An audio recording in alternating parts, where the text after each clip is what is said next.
વલસાડના ચીપવાડ દાણા બજાર ખાતે ચીપવાડ ગરનાળા પર બ્રિજ બનાવવાની માંગ ઉઠી। વલસાડના ચીપવાડા દાણા ખાતે આવેલ ચીપવાડ ગરનાળા ઉપર બ્રિજ બનાવવાની માંગ ઉઠી છે। આજરોજ આ ગરનાળા ખાતે સામાજિક અગ્રણી, સરપંચો અને દાણા બજારના વેપારીઓ વચ્ચે એક મીટિંગનું પણ આયોજન કરવામાં આવ્યું હતું, જેમાં વિસ્તારમાં બ્રિજ બનાવવાને લઈને ચર્ચાઓ કરવામાં આવી હતી। વેપારી સહિત તમામ લોકોએ આ વિસ્તારમાં બ્રિજ બનવાથી ઘણો ફાયદો થાય તેવું જણાવ્યું હતું। સાથે જ ચોમાસા દરમિયાન 40 ગામના 1 લાખથી વધુ લોકોને વલસાડ શહેરમાં પ્રવેશવા માટે 8 થી 10 કિલોમીટરનું જે ચકરાવો પડે છે તેમાંથી મુક્તિ મળશે તેવું પણ જણાવ્યું હતું। સમગ્ર મામલાને લઈને સામાજિક અગ્રણીઓ દ્વારા બ્રિજ બનાવવાની માંગને લઈને મુખ્યમંત્રી અને નાણામંત્રીને પણ રજૂઆત કરી હોવાનું જણાવ્યું હતું અને તાત્કાલિક ધોરણે આ વિસ્તારમાં બ્રિજ બનાવવાની કામગીરી શરૂ કરવામાં આવી તેવી પણ માંગ કરવામાં આવી હતી। આ સામાજિક અગ્રણીઓ સાથે સરપંચો અને વેપારીઓ દ્વારા બ્રિજ બનાવવાની માંગ કરવામાં આવી રહી છે। વલસાડ શહેરને જોડતો આ એક મહત્ત્વનો માર્ગ છે જે ચીપવાડ ગરનાળા તરીકે ઓળખાય છે।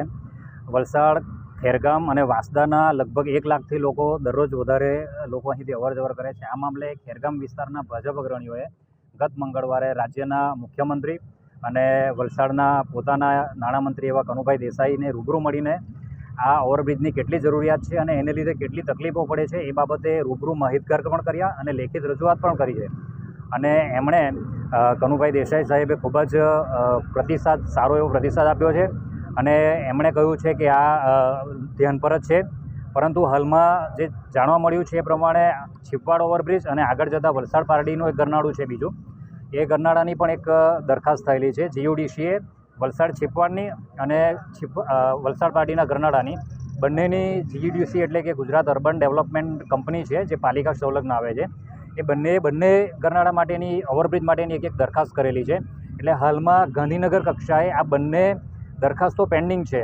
એ કેમ પેન્ડિંગ છે એ હજી અમને જાણવા નથી મળ્યું, પણ હાલમાં જો જોવા જઈએ તો વલસાડ પારડીનું જે ગરનાળું છે એના ઉપર કોઈ વાહન વ્યવહાર કહેવાય કે નજીવો વાહન વ્યવહાર છે, જ્યારે આ ચીપવાડનું ગરનાળું છે એના ઉપરથી એટલો બધો વાહન વ્યવહાર છે। ખાસ કરીને અનાજ બજાર જે અહીંયા ચીપવાડનું આવેલું છે તે કદાચ આજુબાજુના વલસાડ, નવસારી જિલ્લામાં અહીંથી અનાજ સપ્લાય થાય છે અને આ ચીપવાડ ગરનાળામાંથી મોટી ગાડીઓ પસાર થઈ શકતી નથી। અને સૌથી વિકટ પ્રશ્ન ત્યારે આવે છે જ્યારે ચોમાસા દરમિયાન અહીં થોડા વરસાદમાં પણ 15 મિનિટ, અડધો કલાક કે ઘણી વખત 2-2 કલાક સુધી આ ગરનાળું બ્લોક થઈ જાય છે પાણી ભરાવાને કારણે, અને એને કારણે લોકોએ અબ્રામાનો જે ઓવરબ્રિજ છે ત્યાંથી પસાર થવું પડે છે, એટલે કે 8 થી 10 કિલોમીટરનો ચકરાવો ખાવો પડે છે અને એમાં ત્યાં ટ્રાફિકનો ભરાવો પણ એટલો જ થાય છે અને લોકોએ પારાવાર મુશ્કેલીનો સામનો કરવા પડે છે।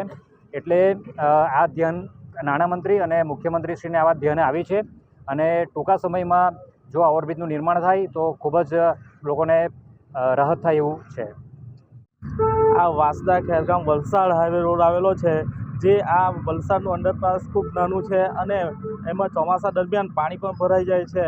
તો ટૂંક સમયમાં આપણો જે 4 લેન ગુલાબ સુધી બન્યો છે અને જે નદી પર હાલમાં ઓવરબ્રિજ બની રહ્યો છે, તો એને ધ્યાનમાં લઈ આ બ્રિજ પણ સાથે બની જાય તો આવનાર લોકોને ખૂબ સરળતા અને સારું રહે અને ખૂબ વલસાડના વેપારીઓ તથા વલસાડ આવવા જવા માટે મોટી હોસ્પિટલો વલસાડ આવેલી છે, શાળાઓ પણ આ 44-45 ગામોને જોડતું હોસ્પિટલો હોય કે શાળાઓ હોય કે વલસાડ નાના મોટા કામ માટે પણ વલસાડ જવાનું હોય તો ચોમાસા દરમિયાન ખૂબ પરેશાની ઉઠાવવી પડે છે। તેમજ આ દરેક નાના મોટા કામ કે ઉદ્યોગોને પણ આજુબાજુના વિસ્તારમાં આવેલા છે, તો વલસાડ સાથે કનેક્ટિવ છે, તો આવવા જવા માટે ખૂબ જ તકલીફ પડે છે। જો આ ઓવરબ્રિજ ચીપવાડનો ઓવરબ્રિજ જો બની જવામાં આવે તો વલસાડવાસીઓ તથા આજુબાજુના ગામવાસીઓને ખૂબ સારી રાહત મળે અને અવર જવર માટે ખૂબ શાંતિ થઈ જાય। જે બાબતે કોઈને રજૂઆત કરી છે ખરા, અને જો કરી છે તો શું કહેવા માંગુ? આ બાબતે ઘણી રજૂઆતો કરવામાં આવી છે અને આ બાબતે ઉપલા લેવલે કંઈ ચર્ચા બી થઈ છે, તો આ જલ્દીથી જલ્દી આનો પણ નિકાલ આવે અને સરકારશ્રી આ ખાસ ધ્યાન પર લે અને ટૂંક સમયમાં આ બ્રિજનું નિર્માણ કરવામાં આવે તો લોકોની સમસ્યા દૂર થાય। અત્યારે તો સરકાર બધી જ જગ્યાએ ઓવરબ્રિજ બનાવે છે, કોઈ જગ્યા એવી નથી, બધી રેલવે ફાટક પરથી બી ઓવરબ્રિજ બધે બની ગયા છે ને અમારા અનાજ બજારમાં અત્યારે એટલી બધી તકલીફ છે। એક તો આજે સ્મશાન ભૂમિવાળો રોડ છે તે બી પાછો બનવાનો છે અને તેના લીધે હવે ખેરગામ જવાવાળાને બી તકલીફ પડવાની છે। તો એક ચીપવાડમાં એક આખો ઓવરબ્રિજ જો બનાવવામાં આવે, કારણ કે ઘણી વ્હીકલ આવે છે, ચીપવાડમાં પાણી પણ ઘણું ભરાય છે અને મોટી મોટી ગાડી આવે ને ઓવરબ્રિજ જો બની જાય તો ગામમાં ઉપરથી ગાડી નીકળી જતી હોય તો બીજાને કોઈ તકલીફ ઓછી થાય. પણ આ વહેલામાં વહેલી તકે આ ઓવરબ્રિજ બનાવવાની હું મારી સૂચના. અત્યારે શું તકલીફ પડી રહી છે વેપારીઓ? અત્યારે તો વેપારી બજારમાં તો ઘણી વખત આ ચોમાસામાં પાણી પણ ભરાઈ જાય છે, મોટી મોટી ગાડીઓ આવે છે, બધું ખોદકામ થાય અને આ મોટી ગાડી આવવાના ઘડી ઘડીએ ટ્રાફિક પણ જામ થઈ જાય છે. એ ટ્રાફિક નહીં જાય, આખો જો ઓવરબ્રિજ બની જાય તો થોડી સગવડ ઘણાને મળી જાય ને ગાડી મોટી આવે એ હિસાબે ઘણી થોડી તકલીફ પડે છે.